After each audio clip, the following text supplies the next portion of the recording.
guys, good morning. Magkakape pa lang tayo dahil kakagising lang natin. May ininit na tayo. Ano yung magkakape tayo? Ayan, magkakape tayo.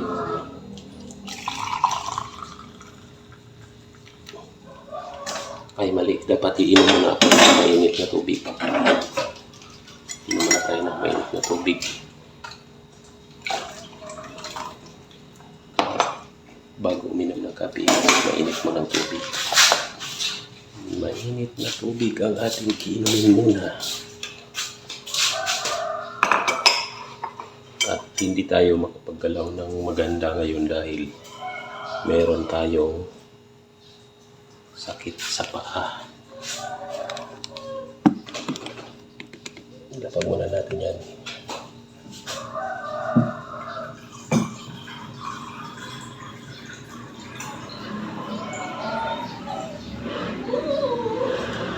Isang baso muna tayong warm na water.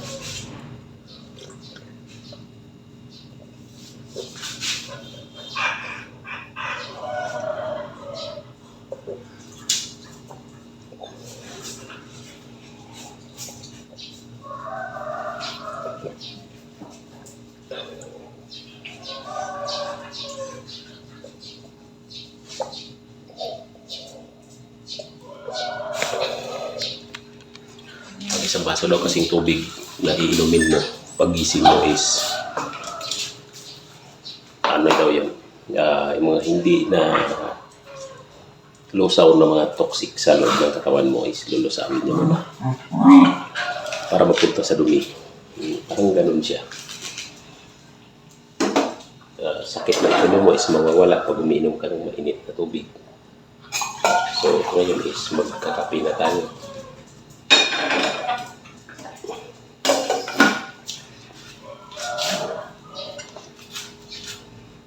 Ayan, making coffee tayo. Ayan, making coffee naman. So, wala tayong tagahawak. Lapag na lang ulit natin.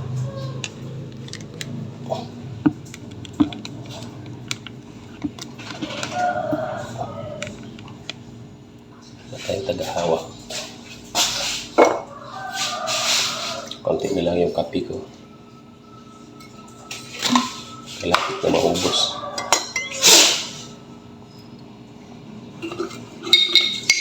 Kape muna tayo this morning.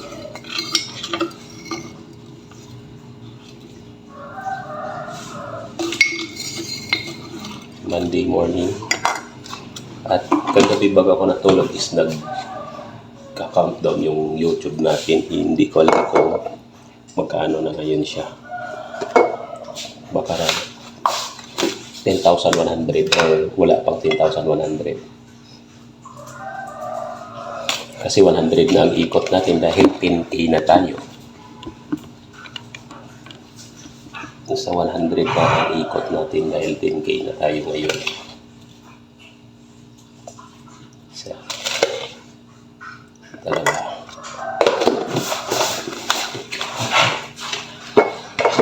$100 ikot ang 10K. Kaya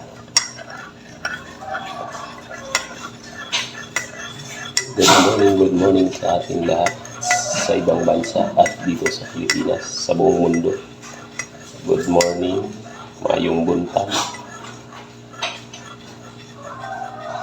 Maayong buntag sa inyo tanan. Good morning.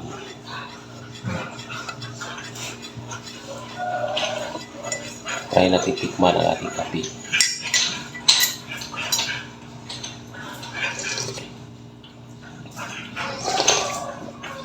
So, okay na.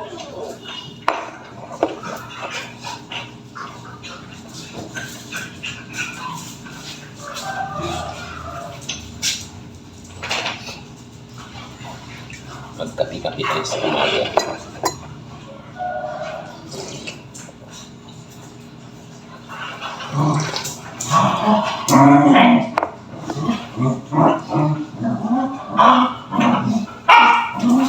Ang ingay mo na.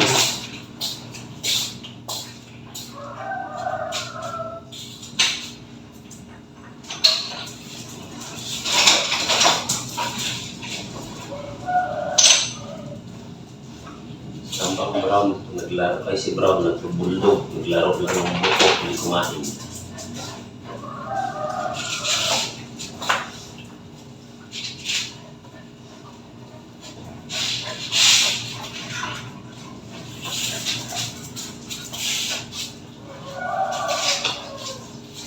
Parang may nararamdaman itong isang aso ko. Hindi siya kumain.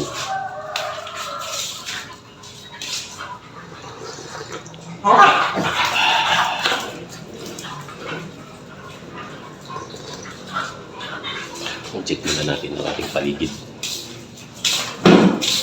Paano ang nangyari sa labas habang magkakapit-kapit. Parang maraming lilipat-lilitan tayo. Lilipat.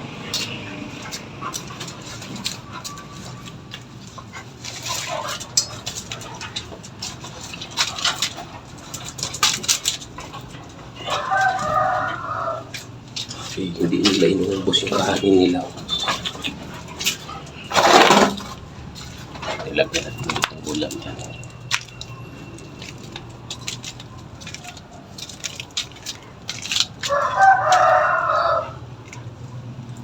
Sikat ng haring-araw. Malago ang halaman sa labas, kabila. Malago ang mga dahon. Kailangan i-schedule na natin ang pagputol.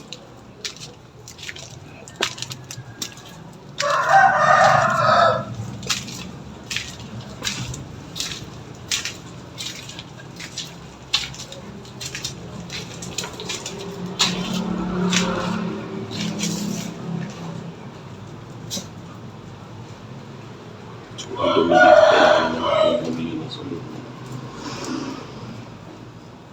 Ang dumi na alakda natin.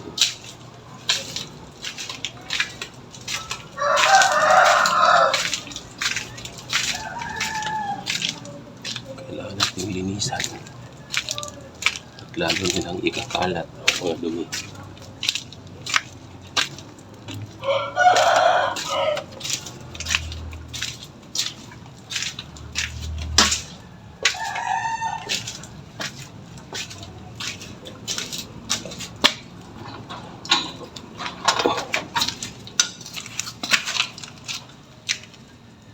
Dito sa ng kusina pumapasok dahil sarado ang main ko. At dito ako nagbubukas dahil kagagising ko lang. Ay.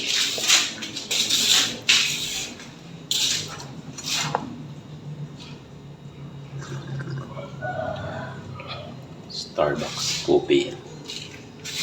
Sa Starbucks.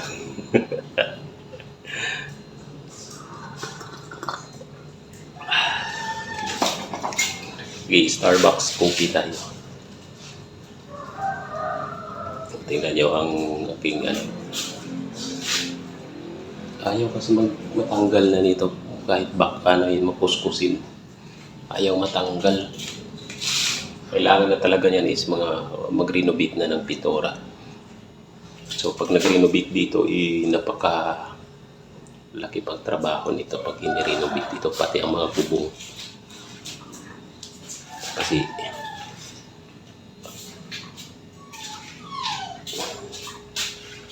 hindi lang basta-basta ang gagastusin mo dito. Malaking pera ang gagastusin dito kung ipaparenovate mo siya. Mahirap. Tumutulo na rin ang mga bubong. Ang ginawa ko lang is pinagdikitan ko. Pinagdikitan ko ng epoxy.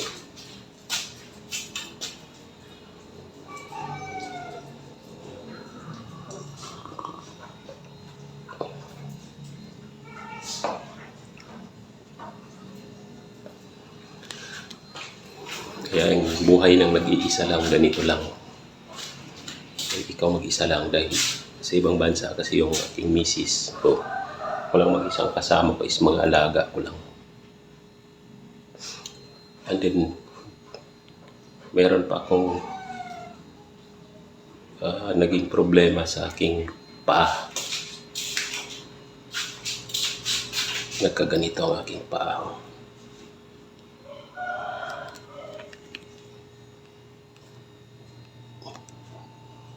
Yan ang nangyari sa aking paa. Ang lalaki ng mga sugat at napakahapdi. Napakahapdi niyan. Hindi ako nakakatulog ng mahimbing sa kanya. Sa sobrang hapdi. Hindi ako nakakaidlip ng nakakatulog ng mahimbing. May gamot naman ako na binili. So, kahapon is napakalala siya na mas mahapdi siya na masakit. Kahapon. Parang sabi nila is sa lamok daw galing. Ay, ang ano kasi pinupuntahan ng pinapasukan ng langgam na maliliit yung bigas ko. So nilagyan ko ng tubig sa ano parang ng pagkain yung magsiserve ka sa pagkain. Plate. Basta yun na yun kung ano yun. Tapos nilagay ko doon ang tubig. Ilang araw, nakalimutan kong palitan. Ang dami ng lamok pala na nagpisa. So, nilagyan ko ng tubig yung mga natira na lamok. Napakainit na tubig na bumubukal.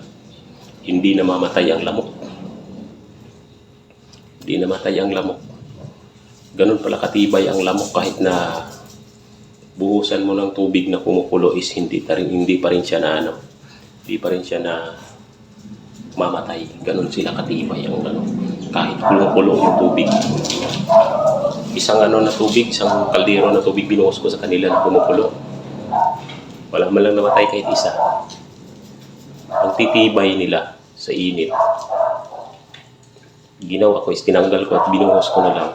Pero doon siguro nakagat na siguro ako ng lamok noon. Tapos nananakit yung ganito ko. Yun ang sintoma ng mga dinggi, di ba, yung nananakit mga kasukasuan natin. Pero hindi ko siya iniinda dahil akala ko lang is sa pilay lang. Yun pala is virus na siguro siya. Karami. Hindi, nagsugat ako ng dalawa dyan. Tapos, Makati. Tiniris ko, ayan na naglabasa, nagsimula. Nung magsimula na, ayan, ganyan na siya. At super sakit. Ang kahapon is, hindi ko na talaga matiis siya kahapon. Uminom ako kahapon ng isang gamot. Bumili ako ng gamot, tapos ininuman ko siya ng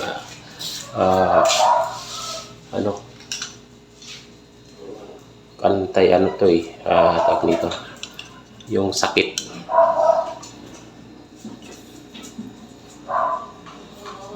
Silicosib na gamot.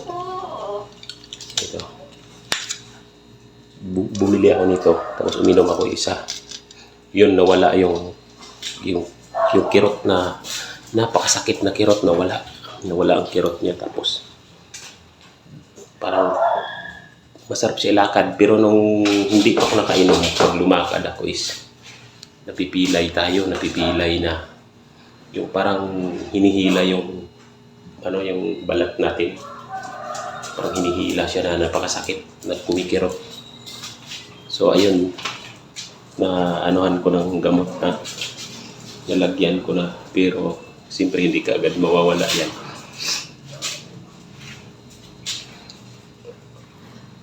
At ang napakainit niya pag tuwing matutulog ako na yun ng napakainit, sobrang init. Napakainit ng pakiramdam mo dyan, sobrang init. Nagsimula lang yan nung magtag-ulan. Napakainit. Nasira na yung kutis natin sa paa dahil sa kanya.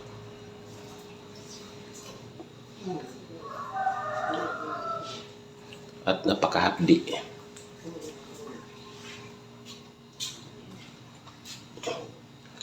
At bawal tayo kumain ng malangsa. So no choice. ang kakainin natin is kamote. Kamote, tawag nito, kamote, balinghoy at saka saging. Yun ang maintenance natin. So hindi pa ako nakabili ng kamote, balinghoy at saging. Lalabas ako today is magbibili ako. I will buy some vegetable and fruits today. Dahil ang dami ko pang mga ulam dyan na nakastock. So hindi ako makakain kasi mga malalangsa yan. Malalangsa ang mga isda. Hindi ako makakain. Kaya tiis-tiis muna tayo hanggat mawala ito. Sabi sa atin ni doktor is 2 weeks to 3 weeks pa raw bago tayo makakain pag hindi na siya mahapdi. Pag naglalakad ako, hindi na siya masakit na hindi kagaya kahapon na hindi ko talaga makayanan na. Napakasakit siya. Kumikirot na parang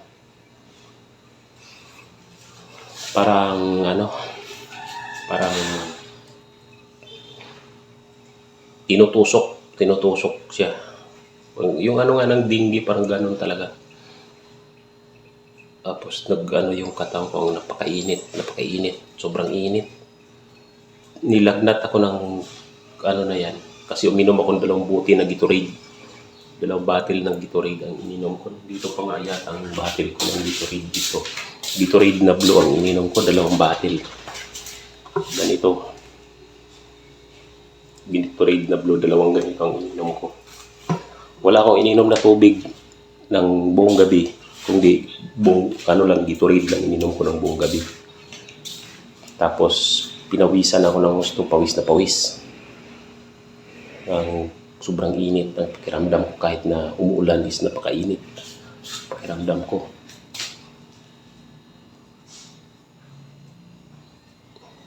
Kaya ayun ang nangyari sa atin. Ayun nga guys, at naghanap tayo ng dahon ng bayabas. Kita tayo is gagawin nating pangmanggas dito sa aking sugat. At kumikirot-kirot pa rin naman siya kasi alam naman natin, siyempre pag sugat ganun talaga siya. Kumikirot-kirot. Kaya ang gagawin ko is maghahanap ako sa labas. Diyan baka may makita ako. Marami akong nakikita dyan pero mga malalaking mga bayabas sa kanila, sa mga bahay-bahay nila. Pero hanap ako ng yung native na bayabas. At doon sa mga gilid-gilid ng kalsada makakita ka ng mga native na bayabas, makakakita ka doon sa mga gilid ng kalsada. Ito na nga, nakakita ako ng isang puno ng native na bayabas, kaya kinuha ko na, hindi na ako nagpatumpik-tumpik at uwi na at lalagain na to para ating pangmanggas sa ating sugat. Ito ay mabisang panggamot. Imba